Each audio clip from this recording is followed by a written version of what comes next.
If you do any kind of digital marketing, then you must do conversion rate optimization. And if you're not, then you're leaving a lot of cash on the table. Hello, my name is Jose, and welcome to today's live stream. Every Tuesday and Friday at 3 p.m. UK time, I go live to cover topics such as Google Ads, video marketing, digital marketing, or anything and everything to help you generate more leads or sales. These sessions are short and very informal. I'll cover a certain topic, and towards the end of the session, I'll take questions from anyone who is watching live and try my best to answer them for you. It is being live streamed on YouTube, Facebook, LinkedIn, and Twitter. Wherever you're watching, if you do wish to send the questions from that platform or channel, I do get to see them all in one place, and I'll bring it up on the screen towards the end and try my best to answer them for you. Okay, I just want to make sure everything is working fine, which it looks like. Everything is running pretty smoothly.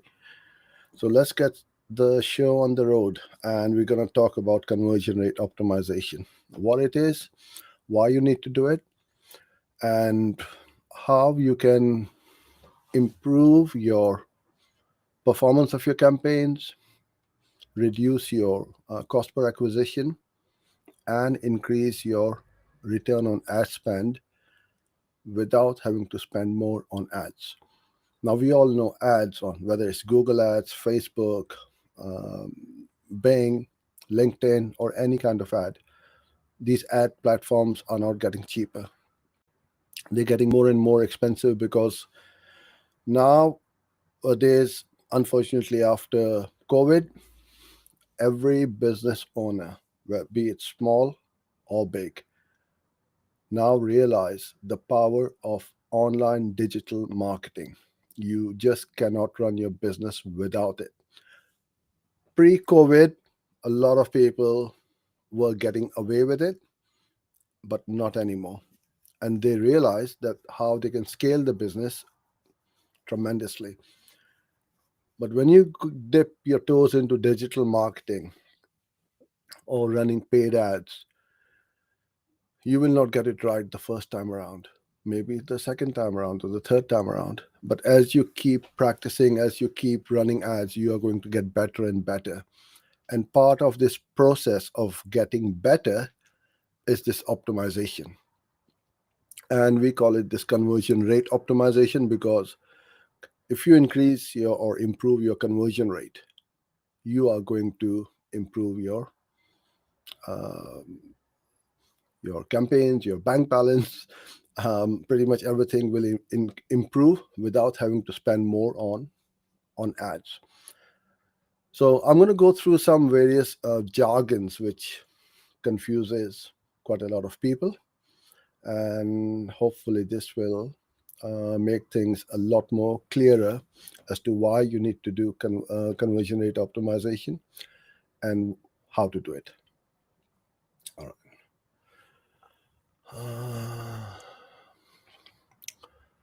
Okay, so let's start with the simple stuff, which is, I won't call it simple, but let's start with the Aap split test because that is one of the most important uh, factors which you need to take into account when you're running a split test. So, AB, what that means is don't make a lot of variation on your landing pages. So before I go through all these bullet points, let me show you what I mean by the A/B split test. With showing you one of my landing pages. So this is landing page one. Now, please ignore the logo on the top right because that's embedded on this live stream. So you're going to see the logo twice. So this logo is not there, but I just want to point out one thing over here. And you see it's very similar, right? I'm flicking between page one or page A and page two or B, whatever, however you call it, AB or 1, 2, right? This is page A. So you make a note of this headline: Discover the most advanced Google Ads workflow. And then we've got a headline, we've got 3 bullet points, and we've got a call to action, right? I go now to page 2. It looks exactly the same: photo, logos at the top, the button, the bullet points, except this bit, which is the headline. So learn how to create the most comprehensive Google Ads campaign compared to discover the most advanced. You see the difference now? And that is what we mean by A/B split test. Now, what you shouldn't and never do is change the headline, change the photo, change the subheading or the call to action. Don't do that, because that is not a like for like um, split test. Because now, if one page is performing better than the other one, I know which headline is performing better and which headline is the worst, because everything else is the same on this page. So you can split test by changing the color of the button and keep the headlines the same. So one could have a blue button, the other one could have an orange or a green button, and you can do lots of split tests like that as well. You can keep everything the same, just change the photo. Or one page can have a photo, another one could have a video. So just have one variable. That's what I'm saying over here. So going back to our, I'm just gonna make this a bit bigger so those of you who are watching this on a mobile can read this a bit better. So when we says A/B split test, this is what we mean. You either split test the headline, subheading, photo, the form, button color, the call to action, and these are the most important ones. So that's what the A/B split test is. The next one, above the fold. So this phrase comes from the times of the newspapers, the large size newspapers. Nowadays, all the newspapers are fairly small. In the good old days, if you do remember, those were the broadsheets. Newspaper used to be folded into half. So above the fold is whatever you see when the paper was folded. That's what it used to be termed as above the fold. And then when you open it up, obviously, then you'll see the bottom half of the newspaper. Above the fold on the internet or the website is that without scrolling, whatever you see on the screen is above the fold. So going back to this landing page, you can see pretty much the call to action button is above the fold because I have not scrolled. This page has got no scrolling anyway.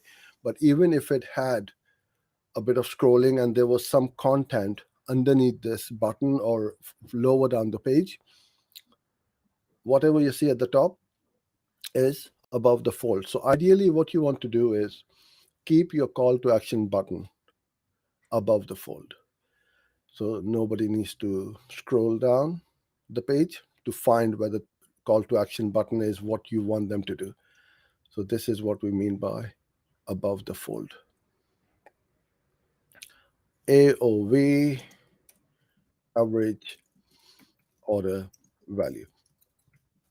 Now, this usually implies for e-commerce stores, what's the average value when somebody purchases from your website, but it can also be for lead generation. So when you do get a lead and you can say my average order value is so much, but usually the AOV is used with e-commerce stores.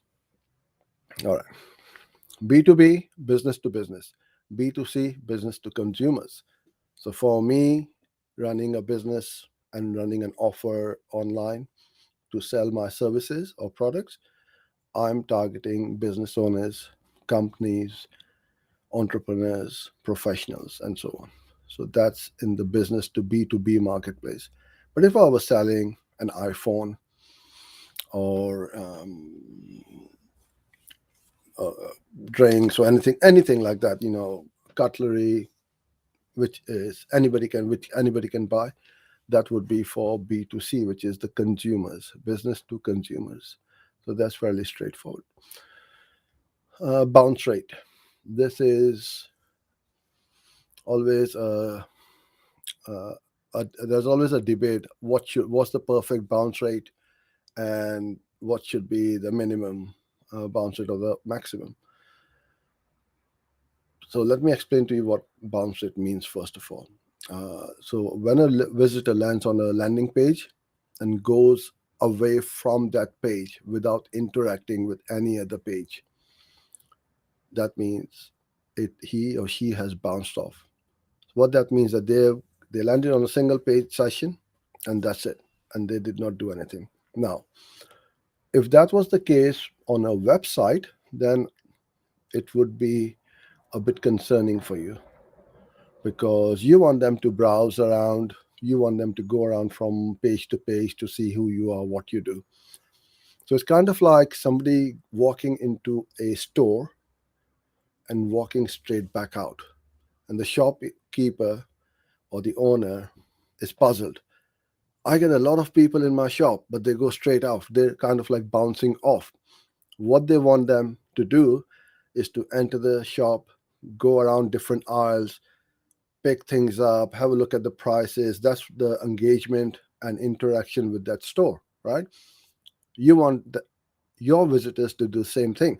You want your visitors to come to your website, visit multiple pages, read a blog post, scroll to the bottom of the page, click the video button or share button on one of the social media channels. They're engaging. But what if they are just bouncing off and they're not going anywhere else? Then you have a bit of a problem, because the problem could be that you, first of all, attracting the wrong traffic, and secondly, your content or the website is not good enough. So if you went into a store or a shop or a restaurant and it is smelling, it doesn't look nice, all the things are dirty in there, the lighting is not very good, you're going to walk back out straight away and go somewhere else, right? So you want your landing page experience to be as good as possible. This is why platforms like Facebook, Google, and every other platform out there, when they are referring to you, a visitor from their platform, they want to send it to a decent website, not to a rubbish website, right?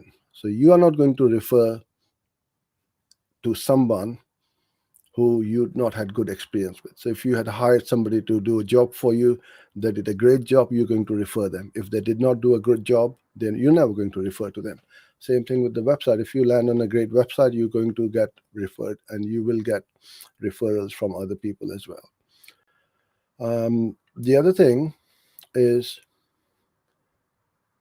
let's go back to my landing page. So you can see there's no navigation over here. There's only a one-page website, right? This is a landing page, and all I want them to do is to take this call to action and fill up this form.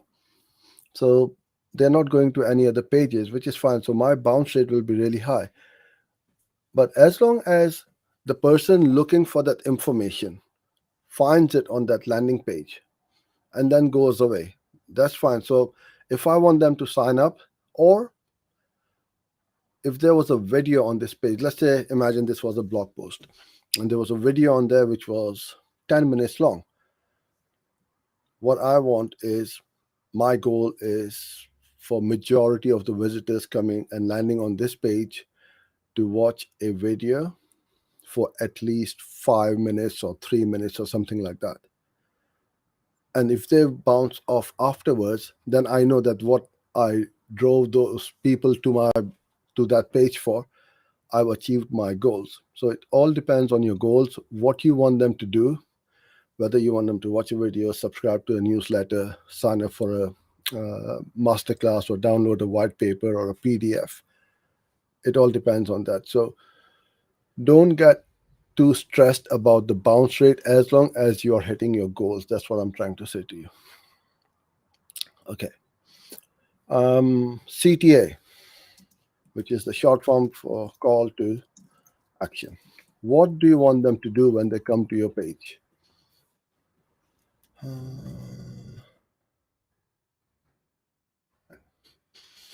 Do you want them to download something, buy, call, subscribe, sign, view?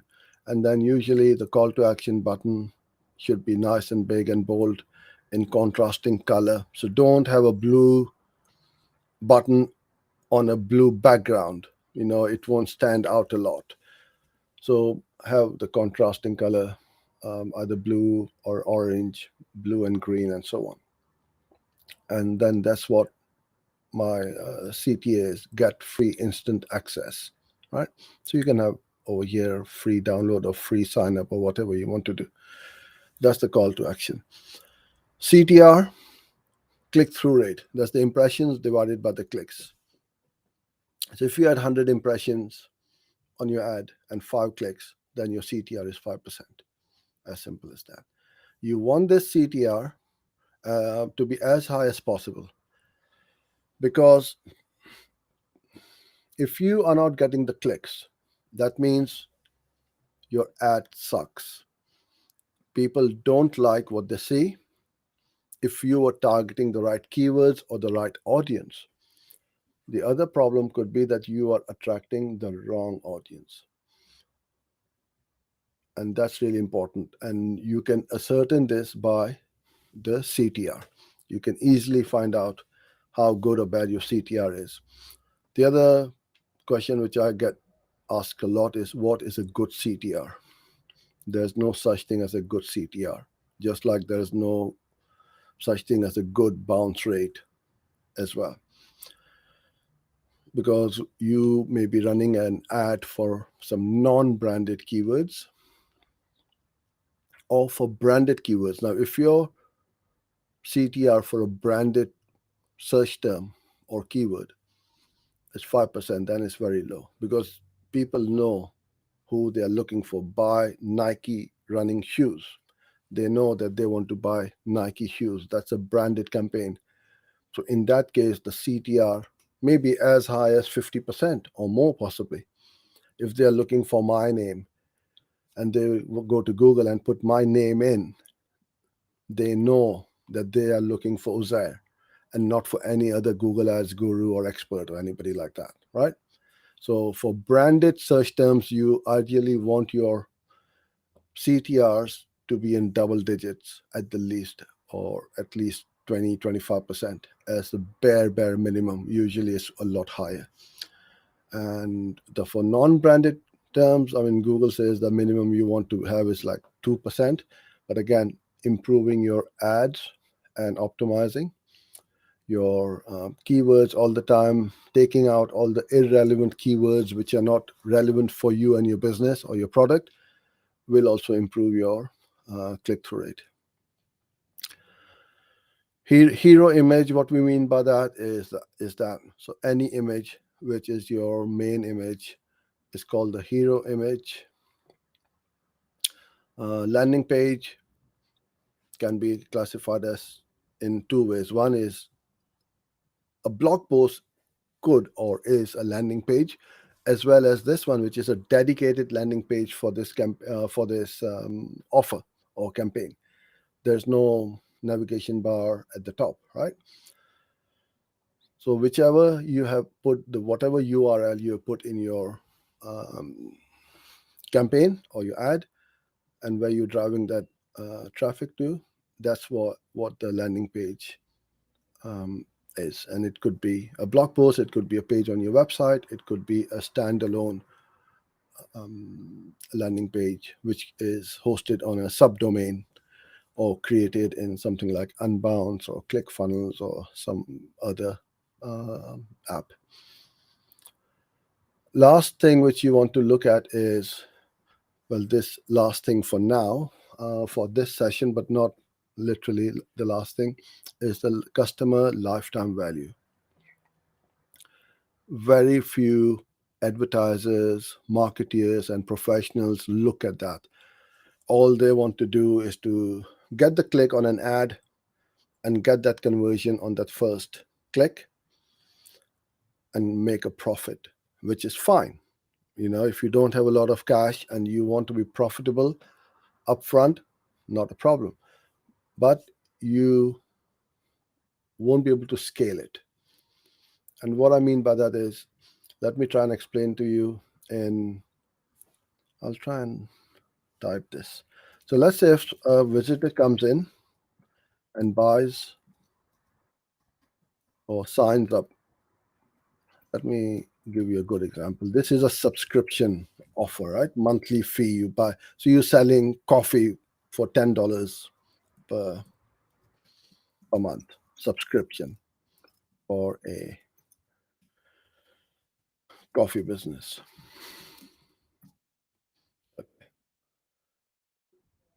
You acquire a customer at $20. So you made a loss straight up.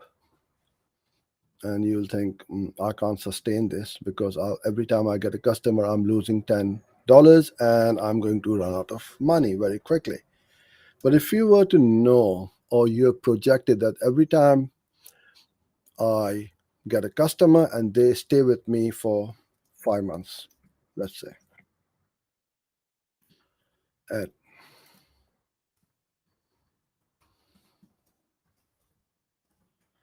your customer lifetime value is 50. Now things are completely different because now you made a profit. Obviously you need to take in you need to take all your cost of goods, etc. But just from the acquisition point of view, you've got 50 minus 20. Now you know that, okay, I can make a profit. But if your competitors are just running at that first month, they will never be able to run the campaigns. They will stop very quickly, and there'll be more for you to clean up. So you always take this into account, as well as to potentially how much is your customer lifetime value. For somebody like a mobile phone operator, an accountant, bookkeeper, I've been with my bookkeeper and accountant for years and years and years. So their customer lifetime value is way high, in literally tens of thousands, right? So to pay to acquire a customer, a couple of thousand, is worth it for themselves. So never ever look at that first transaction or month one order value.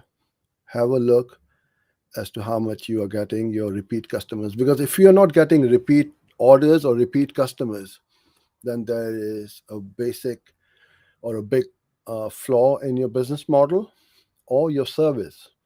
Because if that coffee did not taste very good, I'm going to cancel that subscription. I'm not going to buy again from them. So you need to make sure that you got good service, good product, the clients are happy, and they stay with you for as long as you can possibly keep them. Okay, so I think we've got some questions which have been sent across, and I'll try my best to answer them for you. So if you're watching this live, you can start pinging your questions in, and I will try my best to answer them for you. Okay.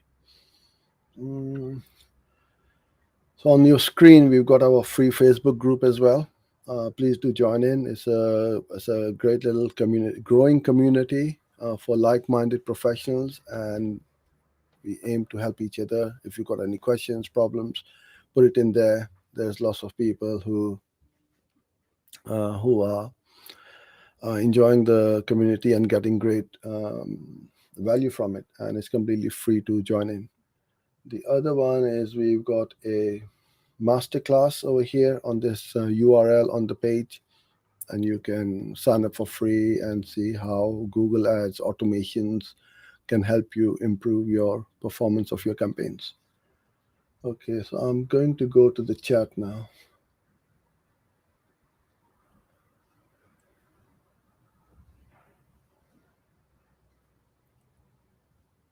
All right. Okay, hello Samuel from LinkedIn. Glad you are here. Oh, I was going to go through those questions first. Let me go back again and then I'll go to the questions. Du- Okay.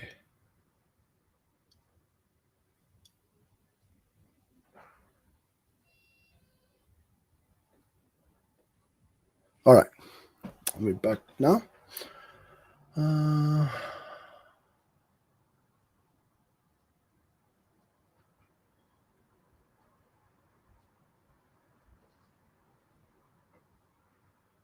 I'll put that URL for the masterclass for now.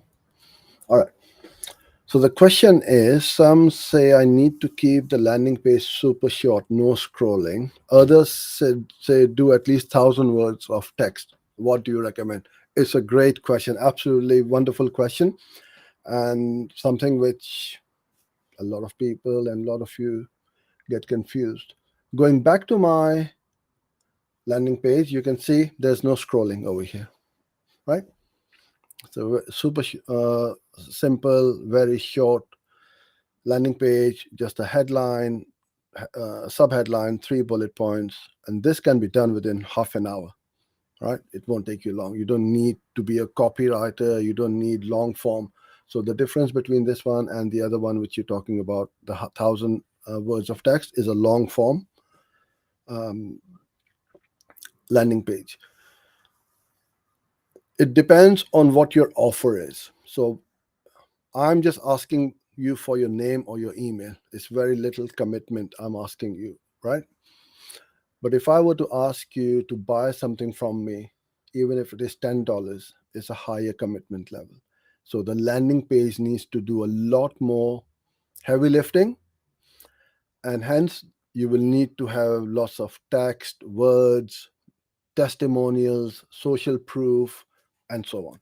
So if you are selling, so the simple answer to your question is, if it's just a lead magnet where you're looking for a name and email or a phone number, you can easily get away with a short form, because you don't want to you don't need it, to be honest with you. They've come through to your website through the ad, and they know what they are getting, and straight to the point. Keep it super simple and short. I'm not a very big fan of long form, which that page keeps on going on and on and on. It's kind of like those shopping channel ads. If you refer to those, they want you to buy. So this is what they are doing the best. They're doing all the heavy lifting, that you get this, you get that, you get discount, you get buy one get one free, and all that stuff. And this is why this is where you will have a long form. So my recommendation is either of. It depends on what you are trying to achieve and sell. So both do the job. Okay, is there any guideline for selecting best product or services to bring higher conversion? Same rule apply as for offline products or not? Okay, so what I understand is you want to increase your conversions. But what you're asking me is there any guideline for selecting best product or services? No, I don't have any guideline, and I don't think anybody can give you.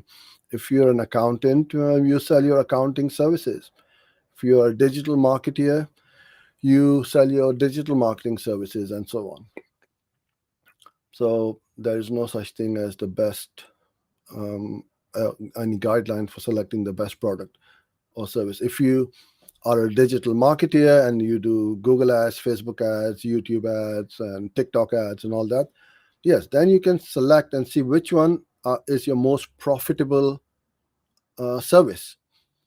If Facebook is not very profitable for you compared to Google or TikTok, then you sell and offer the most profitable service. And that's what will apply to any kind of business, that try to sell the most, which is your most profitable service. Okay.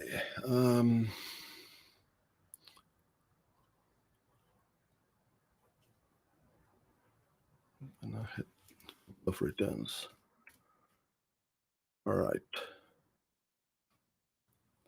I do the same as your call ads, but what appears to me is clicks and not calls, in addition to the fact that the clicks do not match the actual calls on the phone. The number of clicks is more than the number of calls. Can you help me resolve that? So the clicks to the calls will never match. In fact, usually it is half. You aim to get at least half the calls. Because what happens when you click the ad, the call ad or the extension, that is counted as a click, right? So you got charged by Google. When the dialer pops up on the phone, half or more abandon the call. They've either clicked that ad by accident or changed their mind or whatever. So you will never find that your clicks to the calls are the same. So you need to factor into factor this into your equation. So that means your calls have gone um, 2 times more expensive, right? Because you're getting half the calls from those clicks. So that's how you need to look into this and make the ad as attractive as possible. If your abandoned uh, calls are a lot higher, I would the change the ad, put a different offer, make it more attractive, so that people want to speak to somebody at your company. Okay, as a beginner, what do you suggest to me? To start PPC campaign from US region, from local area or affiliate product to minimize the loss and to practice and also remain profitable. Okay, that this again is too vague. I can't answer this question because you're asking me whether you should or should not start in your campaigns in the US. If you're not based in US, you can't offer your services in the US, then you shouldn't be running ads in the US. It'll be complete waste of time. If you are a local business, for sure, you run your ads in the local area. You don't want to run your ads nationwide or worldwide because, again, you are a local business. Just run in a 5 mile radius, and that's all you do. Affiliate product or affiliate marketing, you can do worldwide, not a problem. But if you, as you said, that you are a beginner, um, you will incur losses. Your campaigns will not be perfect. You will make mistakes, and quite often some very expensive mistakes. You learn from it, and then what you want to do is to fail as quickly as fast as possible, get up and get into profitability. So you will need to take that hit on your chin and on your bank balance, to be honest with you. There's nobody I know who has started and been profitable from day one. It may take you a few weeks, few months, or a few years, depends on how you do it, how you get help. If you get help from a Google Ads person who is experienced, who has done it, been there, and got the t-shirt, he or she is going to teach you all the shortcuts and save you money. But on the other hand, then you will need to invest into your coaching, consulting, or training. So you can either do it yourself, watch all these videos for free. We have great content on our channel, or get somebody to help you be profitable and as quickly as possible. Can I create Performance Max campaign as the first campaign on an ad account that has just been created, knowing that there is no conversion data? Yes. The answer is yes. There is no problem with that whatsoever. You can start PMax. But what I would also recommend is set up some other campaigns as well, search campaigns, dynamic search ads. If it's an e-commerce website, for now you can set up smart shopping as well. And all these other campaigns will help the Performance Max with the data signals as well. So I would recommend that you do that. Okay, so I'm going to go back to those questions now. and see what we've got.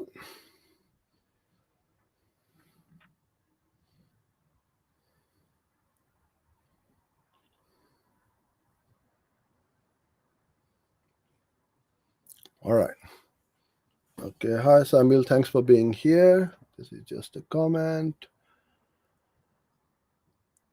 Huh. Hi, Lauren. You're okay? Yeah.